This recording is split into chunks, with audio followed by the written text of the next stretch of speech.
परम आदरणीय पवार साहब के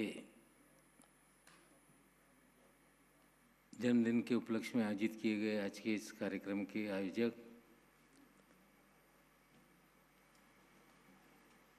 राष्ट्रवादी कांग्रेस पार्टी के महाराष्ट्र के अध्यक्ष सम्माननीय जयंत पाटिल जी, हमारे सबके आधार स्तंभ देश के नेता आदरणीय पवार साहब, प्रफुल्ल भाई, अजीत दादा, भुजबल साहब, तटकरे साहब, मंच पे उपस्थित सभी सम्माननीय नेतागण और पवार साहब के 21वीं जन्मदिन मनाने के लिए आए हुए तमाम साथियों, निश्चित रूप से आज हम सभी लोगों के लिए आज सबसे आनंददायी क्षण है। हम जिसके नेतृत्व में काम करने का काम कर रहे हैं, हमारे नेता का आज जन्मदिन है और निश्चित रूप से आज के दिन हम लोगों को कुछ संकल्प लेने का काम करना पड़ेगा। अमोल कोल्हे साहब ने अभी वैचारिक लड़ाई की बात की और निश्चित रूप से देश में आज एक वैचारिक लड़ाई खड़ा करने की जरूरत है और हमें लगता है कि जो हमने एक फिल्म देखी कि योद्धा ये महान है और निश्चित रूप से ये लड़ाई का योद्धा इस युद्ध को जीतने का काम करेगा, ये पूरी तरह से विश्वास हम लोगों में है। और हमने देखा है कि पवार साहब के तेवर को,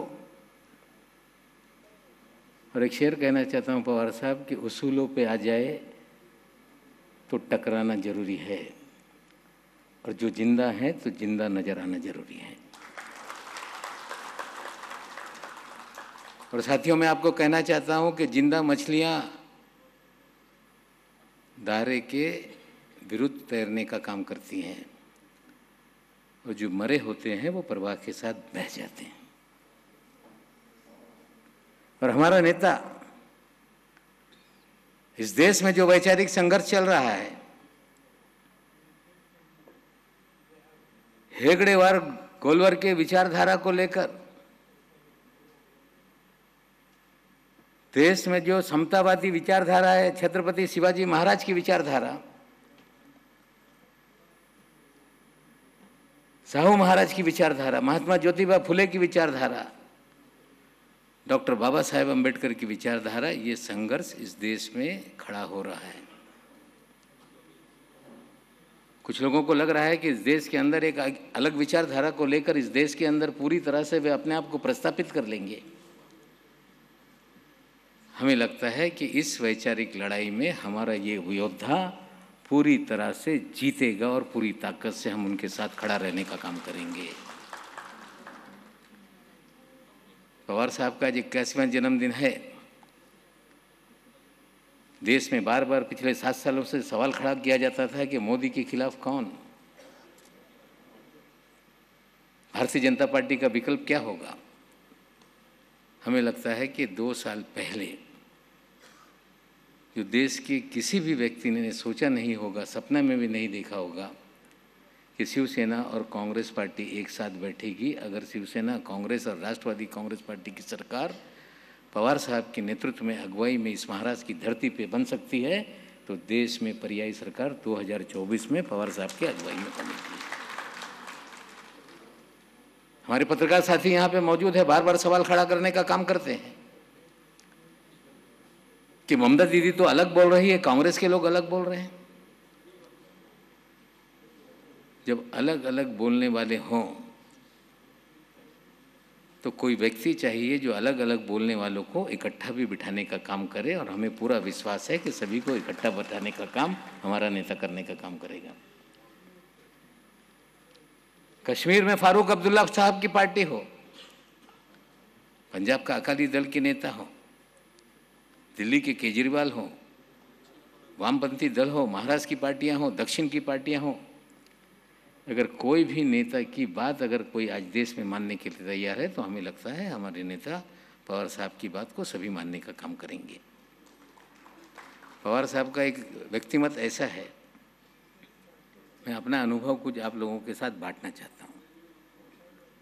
मुझे लगता है कि आज एक पत्रकार ने मुझसे पूछा कि पवार साहब के मन में क्या है, ये किसी के समझ में नहीं आता। और मुझे लगता है कि वो नेता कार्यकर्ता क्या जो अपने नेता की मन की बात ना समझ पाए, वो नेता और कोई भी कार्यकर्ता पार्टी का कार्यकर्ता नहीं हो सकता। लगातार खबरें आने लगती हैं कि आज नहीं कल भारतीय जनता पार्टी के साथ पवार साहब जाने वाले हैं। जब 1999 में महाराष्ट्र के अंदर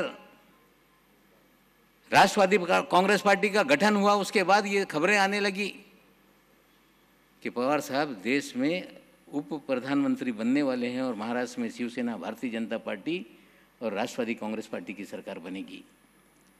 मैं समाजवादी पार्टी में था, राष्ट्रवादी कांग्रेस पार्टी के सहयोगी दल के नाते हम लोग काम कर रहे थे। कार्यकर्ता और बहुत सारे साथी चर्चा करने लगे। मैंने कहा कि पवार साहब विचारों से समझौता नहीं कर सकते और हमें लगता है कांग्रेस से बातचीत होगी और पुनः पवार साहब ने वो सारी चीज़ें, मुझे सत्ता नहीं मिलेगी तो चलेगी लेकिन हम विचारों से समझौता नहीं करेंगे। और 1999 में पहली बार साबित करने का काम किया कि हम बीजेपी के साथ नहीं जाएंगे। उसके बाद लगातार खबरें आने लगी, मोदी जी प्रधानमंत्री थे, खबर आने लगी, पत्रकार मुझसे पूछने लगे कि सुप्रिया ताई मंत्री बनने वाली है, आपकी पार्टी भारतीय जनता पार्टी के साथ जाएगी। मैंने सीधे कहा कि ये संभव नहीं। बोले आप कैसे बोल सकते हो? मैंने कहा कि मेरे नेता के मन में जो है वो मुझे समझ में आता है, मेरा नेता ऐसा कर नहीं सकता। और हमें लगता है कि पिछले 2 साल पहले जब परिस्थितियां बनने लगी तो कोई किताब लिखी गई कि नवाब मलिक सबसे पहले बोल रहा था कि महाराष्ट्र में पर्याय सरकार बनेगी। अगर नेता के मन की बात कार्यकर्ता समझ नहीं पाएगा तो वो कार्यकर्ता अपने नेता का अनुयायी नहीं है। निश्चित रूप से हमारा नेता ऐसा है कि मेरा अनुभव है कि जब भी मुझे कोई संकट आया, अगर कोई दुख की घड़ी मेरे साथ आई तो सुख की घड़ी में नहीं लेकिन दुख की घड़ी में हमारे नेता आदरणीय पवार साहब का फ़ोन आया और क्या परेशानी है इसकी जानकारी लेने का काम हमारे नेता ने करने का काम किया है। हमें लगता है कोई नेता अगर अपने कार्यकर्ताओं के साथ उसके दुख बांटने की क्षमता रखता है, उसे समझने की कोशिश करता है, तो उससे बड़ा महान व्यक्ति कोई हो नहीं सकता। हम सभी की जिम्मेदारी बनती है कि आज पूरा देश आदरणीय पवार साहब की तरफ देख रहा है। पूरा देश चाहता है कि कहीं ना कहीं इस देश के अंदर एक परिवर्तन के लिए एक बड़ा मोर्चा बनाने का काम किया जाए। इस देश के अंदर जिस तरह से किसान परेशान है, नौजवान परेशान है, देश के अंदर अलग तरह की विचारधारा देश के अंदर जहर घोलने का काम कर रही है, मजहब के नाम पे नफरत फैलाने का काम कर रही है, जाति के नाम पे कहीं संघर्ष खड़ा करने का काम कर रही है, तो निश्चित रूप से आदरणीय पवार साहब का ही विचार, आदरणीय पवार साहब के ही विचारों के साथ इस लड़ाई को हम लड़ सकते हैं और हम लोगों को इस लड़ाई में लड़ने के लिए तैयार होने का काम करना पड़ेगा। और निश्चित रूप से मैं आप सभी लोगों से विनती करने का काम करना चाहता हूँ कि बहुत सारे लोग कन्फ्यूजन पैदा करने का काम करते हैं। आप सबकी जिम्मेदारी बनती है कि कन्फ्यूज होगा तो हमें लगता है कि एक्सीडेंट हो जाता है, कोई कुछ भी बोल दे। आपको पूरी तरह से हमारा नेता, उसके विचार क्या हैं, वो किस तरह की राजनीति इस देश में करना चाहता है, इसको पूरी तरह समझने का काम करना पड़ेगा। आज आदरणीय पवार साहब के आशीर्वाद से, पवार साहब मैं आपका बहुत आभारी हूँ। आपको याद दिलाना चाहता हूँ कि मैं समाजवादी पार्टी में था, कुछ वैचारिक लड़ाई मेरी हुई, मैं दल बदलना चाहता था, कांग्रेस में जाना चाहता था, मंत्रालय से निकला, बीकेसी में मेरी गाड़ी पहुंची थी, एक फ़ोन आ गया, मी शरद पवार बोलते हैं। मेरे हाथ पैर ढीले हो गए कि पवार साहब का फ़ोन क्यों आ गया, तुम कांग्रेस पार्टी में जाने वाले हो? मैंने कहा हाँ। बोले नहीं, कांग्रेस में नहीं जाना है, आपको राष्ट्रवादी कांग्रेस पार्टी में आना है। मुझे कहा कि दिलीप वलसे पाटिल जी से मिलो, अरुण भाई से मिलो और पार्टी में आओ। आपने मुझे निमंत्रित किया, पार्टी में लिया, और मुझे लगता है कि जो आपने मुझे बुलाया था, मेरी जो क्षमता थी वहाँ तक आपने पहुँचाने का काम किया। मैं मानता हूँ कि आप एक कार्यकर्ताओं को पहचानने वाले नेता हैं। और आज नवाब मलिक सिर्फ महाराष्ट्र में नहीं, पूरे देश दुनिया में अगर नवाब मलिक की पहचान बनी है तो हमें लगता है कि पवार साहब के कारण ही नवाब मलिक की पहचान दुनिया में बनी है। मैं मन से आपका आभार मानने का काम करता हूँ और वादा करता हूँ आदरणीय साहब कि आपको संघर्ष खड़ा करना पड़ेगा। देश आपको देख रहा है और कार्यकर्ताओं को भी समझना पड़ेगा कि जिस तरह से इस मुल्क के अंदर, इस देश के अंदर भारतीय जनता पार्टी लोगों को, जयंत पाटिल जी ने कहा कि अगर बोलोगे तो मेहमान आपके घर आ जाएंगे। हमें लगता है मेहमान किसी के घर आने से, कोई मेहमान किसी के घर से कुछ ले नहीं जा सकते। हम उनका स्वागत करने के लिए तैयार हों तो मेहमान आएंगे और जाएंगे। हमारी जिम्मेदारी बनती है कि हम लोगों को निर्भीक होके, निडर होके अन्याय अत्याचार के खिलाफ खड़ा होना पड़ेगा। हम लोगों को हमारी नेता की तरह, जो योद्धा महान है, ये योद्धा हमारा महान है, उसी तरह उसके पथ चिन्ह पे खड़ा होकर जो भी अन्याय अत्याचार होगा उसके खिलाफ खड़ा होना पड़ेगा। इस शहर में एक रैली हो गई साहब, और बहुत सारे लोगों ने यहाँ पे आंदोलन करने का काम किया कि मुसलमानों को आरक्षण दिया जाए। मुझे याद है कि नासिक में पार्टी की रैली होने वाली थी। हम सभी लोगों को बुलाया गया। मराठा आरक्षण की मांग जोर पकड़ रही थी इस धरती के अंदर, और मुझे बुलाया गया। कहा कि नासिक के अधिवेशन में मुसलमानों को आरक्षण मिले, ये आपको प्रस्ताव रखना पड़ेगा। और राष्ट्रवादी कांग्रेस पार्टी के नासिक अधिवेशन में मुझे लगता है कि 2003 या 2004 में वो प्रस्ताव हम लोगों ने पारित करने का काम किया। सच्चर कमेटी का गठन करने का काम आदरणीय पवार साहब के नेतृत्व में हुआ। जब देश के अंदर मराठा आरक्षण की चर्चा होने लगी, मुसलमान आरक्षण की चर्चा होने लगी, तो निश्चित रूप से 2014 के पहले मराठा आरक्षण के साथ साथ मुसलमानों को भी आरक्षण देने का काम किया गया। कल कुछ नेता आकर हम लोगों से सवाल पूछने का काम कर रहे थे कि मुसलमानों को आरक्षण क्यों नहीं दिया जा रहा है। शिवसेना पे टीका हो रही थी, राष्ट्रवादी कांग्रेस पार्टी पे टीका हो रही थी, कांग्रेस पार्टी पे टीका हो रही थी। मैं उनसे पूछना चाहता हूं कि हम लोगों ने आरक्षण दिया, लेकिन बीजेपी ने कानून पारित होने नहीं दिया, उस पर टीका क्यों नहीं अपने करने का काम किया। अगर आप हम लोगों पर टीका करने का काम करते हो तो जो मुस्लिम विरोधी पार्टियां हैं उसके बारे में आप खामोश रहने का क्यों काम करना चाहते हो। निश्चित रूप से आदरणीय पवार साहब ने अगर कोई फैसला किया था तो पूरी तरह से पार्टी उसके साथ खड़ी है। आज मराठा आरक्षण का मामला सुप्रीम कोर्ट में है, जिस दिन उसका निकाल आ जाएगा निश्चित रूप से मुसलमान आरक्षण को लेकर भी हम लोग आने वाले दिनों में फैसला करने का काम करेंगे। आदरणीय पवार साहब की नीति निश्चित रूप से है कि इस देश के अंदर, महाराष्ट्र के अंदर समतामूलक समाज बने।